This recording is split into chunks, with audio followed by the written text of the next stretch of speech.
아멘. 하나님께서 이 아침 우리에게 주신 말씀 함께 보겠습니다. 사무엘상 17장 50절에서 58절까지의 말씀 함께 보겠습니다. 사무엘상 17장 50절에서 58절까지의 말씀입니다. 우리 이 말씀 함께 교독하겠습니다.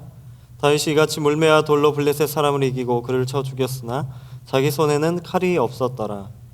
다윗이 달려가서 블레셋 사람을 밟고 그의 칼을 그 한집에서 빼내어 그 칼로 그를 죽이고 그의 머리를 베니 블레셋 사람들이 자기의 용사의 죽음을 보고 도망하는지라. 이스라엘과 유다 사람들이 일어나서 소리 지르매 블레셋 사람들을 쫓아 가이와 에그론 성문까지 이르렀고 블레셋 사람들의 부상자들은 사하라임 가는 길에서부터 가드와 에그론까지 엎드려 졌더라.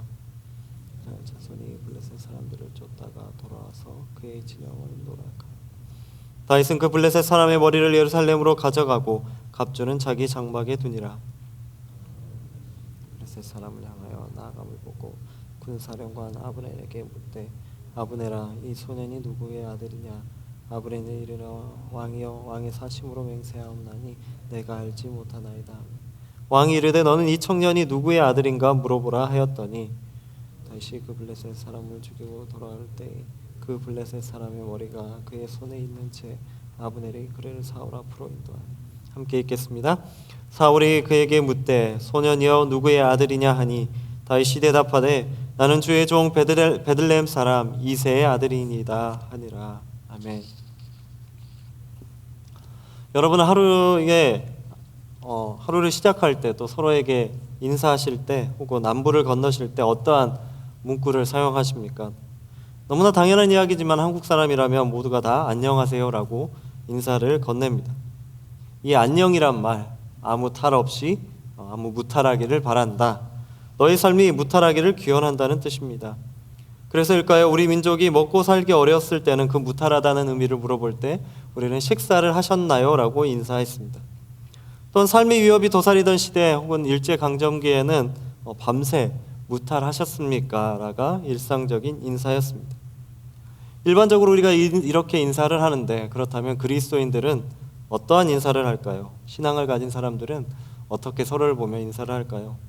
아마 가장 일반적인 문구는 주 안에서 평안하십니까? 라는 인사일 것 같습니다.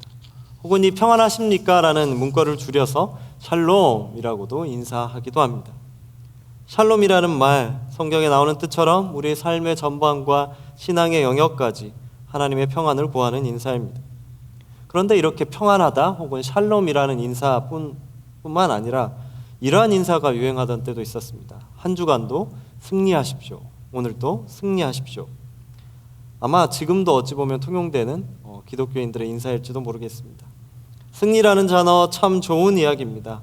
한 주간도 죄악된 이 세상에서 물들지 않고 나의 신앙을 지켜내는 것, 내가 세상과 구별되어 더 거룩하게 한 주간을 살아내는 것, 내가 감당할 수 없는 이 땅의 유혹과 시험에서 이겨내는 것, 이 모든 것을 함축한 신앙적인 권면이 아마도 승리하십시오라는 뜻이 아닌가 모르겠습니다. 그 승리의 메타포 혹은 승리의 이미지를 찾아낼 때 우리는 오늘 우리가 읽었던 본문 다윗과 골리앗의 이야기를 자주 인용하게 됩니다. 그리고 신약에서는 사도 바울이 에베소 교회를 향해 제시하고 있는 악마의 권세와 대적하라는 전신갑주의 이미지를 사용하기도 합니다. 굳이 전쟁과 전장의 이미지는 아닐지라도 빌립보서 3장 16절의 말씀과 같이 우리가 어려움을 이겨내고 쟁취하는 것과 같은 말씀들도 승리와 연관짓기도 합니다. 그렇다면 오늘의 본문을 다시 돌아보겠습니다. 오늘의 본문의 배경이 무엇입니까?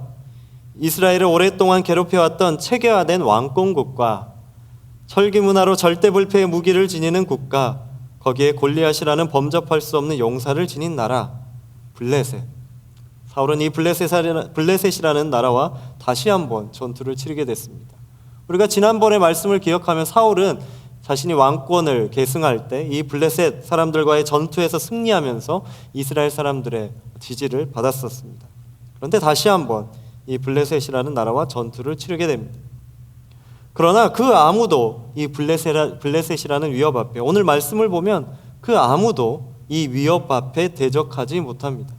이 골리앗이라는 용사 앞에서 아무 그 어떤 액션도 취하지 못하고 있습니다. 바로 그러한 때의 목동이었던 다윗이 물맷돌 5개로 그 골리앗을 쓰러뜨렸고, 이로 인해 사기가 저하된 블레셋 군인들을 이스라엘 군사들이 쫓아가서 몰살시켜 승리를 쟁취했다는 이야기입니다. 이러한 이야기 때문에 우리는 꼭 그리스도인이 아닐지라도 이 이야기를 잘 알고 있습니다. 우리가 상대할 수 없는, 아니 상상할 수 없는 싸움을 우리는 골리앗과 다윗의 대결이라고 합니다. 그 상상을 뛰어넘는 승리를 얻어낸 이유에 대해서 우리는 주일학교 때부터 이 말씀을 잘 들어왔고 잘 배워왔습니다. 이러한 용맹담과 같은 이야기는 우리가 제가 처음에 인용했던 많은 성경의 전반적인 이야기들과 함께 또 전쟁의 이미지와 연결되면서 신앙인의 삶은 의례 전쟁 혹은 세속과의 전투, 그리고 그러한 전투에서 승리해야 된다고 여겨져 왔습니다. 그렇습니다. 신앙의 본질을 사수하는 것 올바른 일입니다. 그러나 이 전쟁과 전장의 이미지, 이 전투의 이미지, 혹은 상상할 수 없는 일을 승리로 이끌어내는 이 전쟁과 같은 이미지가 우리 기독교의 역사 속에서는 늘 긍정적으로 사용됐던 것은 아닙니다. 때로는 이 승리라는 단어 아래 한 민족이 다른 민족을 기독교의 전쟁이라는 이름으로 탄압하고 학살하는 때가 있었습니다. 때로는 자신의 유익을 추구하기 위해 자신이 이뤄내고 싶은 것을 신앙적으로 포장하는 데 오늘의 본문이 사용될 때도 있었습니다. 오늘날에 이르러서 우리가 살고 있는 이 사회에 이르러서는 성공주의, 물질적 복음주의와 손잡으면서 이러한 본문이 자신의 경제적이고 삶의 풍요로움을 추구하기 위한 부적과 같은 말씀으로 사용되기도 합니다. 내 손에 물맷돌 5개밖에 없는 초라한 상황이지만 나는 이 모든 것을 이겨내고 해낼 수 있다, 성공할 수 있다는 말씀으로, 부적과 같은 말씀으로 사용되기도 합니다. 그러나 오늘 우리는 이 다윗과 골리앗의 이야기를 보면서 다시 한번 주의 깊게 지켜보아야 할 한 구절이 있습니다. 우리가 읽었던 50절의 말씀 우리 다시 한번 보겠습니다. 50절의 말씀 우리 다 함께 읽도록 하겠습니다. 다윗이 이같이 물매와 돌로 블레셋 사람을 이기고 그를 쳐 죽였으나 자기 손에는 칼이 없었더라. 자기 손에는 칼이 없었더라. 우리는 다윗이 목동이었기에 그가 그의 양을 지키기 위해 사용했던 물맷돌에 시선을 잘 둡니다. 그러나 우리는 물맷돌에 시선을 둘 것이 아니라 그의 손에 칼이 없었다는 것에 집중해 보아야겠습니다. 그가 하루아침에 전장에 참여하게 되었지만 그의 손에 준비된 것이 아무것도 없었다는 사실에 더 집중해야 됩니다. 전쟁터에 나갔는데 전쟁에 사용해야 될 무기가 하나도 없고, 전쟁에 군사로 나갔는데 그의 모습이 전혀 군사로 준비되어 있지 않았다는 사실에 우리는 더 집중해 보아야겠습니다. 우리의 인생도 마찬가지인 것 같습니다. 아니, 신앙생활할 때도 마찬가지인 것 같습니다.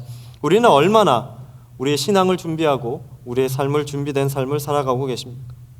내 노후를 얼마나 생각하고, 내 자녀의 미래를 얼마나 생각하고, 내 직장, 내 사업의 미래를 얼마나 생각하시고 계시고, 또 그것이 얼마나 편안할까, 그리고 내 그것들이 얼마나 평안한 채 살아갈 수 있다고 생각하십니까? 정말 두 발 뻗고 이 문제들에 대해서 자유로울 사람이 얼마나 되겠습니까? 그래서 시가서의 많은 저자들은, 그 성경의 많은 저자들은 우리의 인생을 안개와 같다고 했습니다. 오늘 피었다가 지는 꽃과 같다고 했습니다. 오늘의 다윗에게 승리의 비결이 있었던 것은 아닙니다. 그가 기지를 발휘해서 물매를 던진 것이 아니었습니다.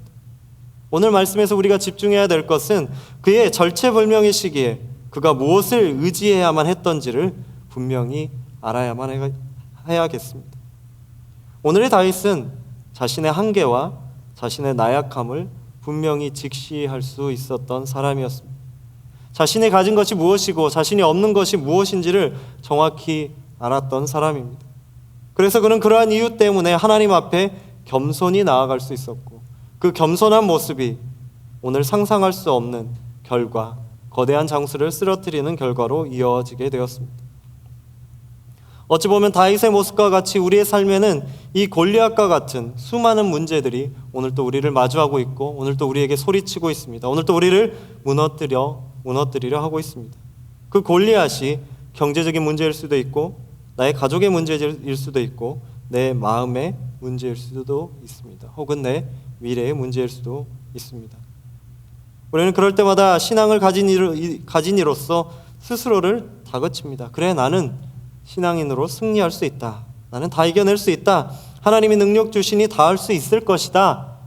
좋은 자세입니다. 참 좋습니다. 그러나 그것보다 더 중요한 것은 내 손에 칼이 없음을 인정해야 합니다.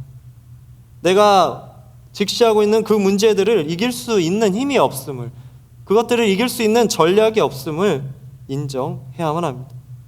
그 승리를 쟁취하기 위해 내 목표를 삼는 것이 아니라 내가 그 골리앗을 상대할 수 있는 그 어떠한 힘과 능력과 지혜와 계략도 없음을 인정해야만 합니다.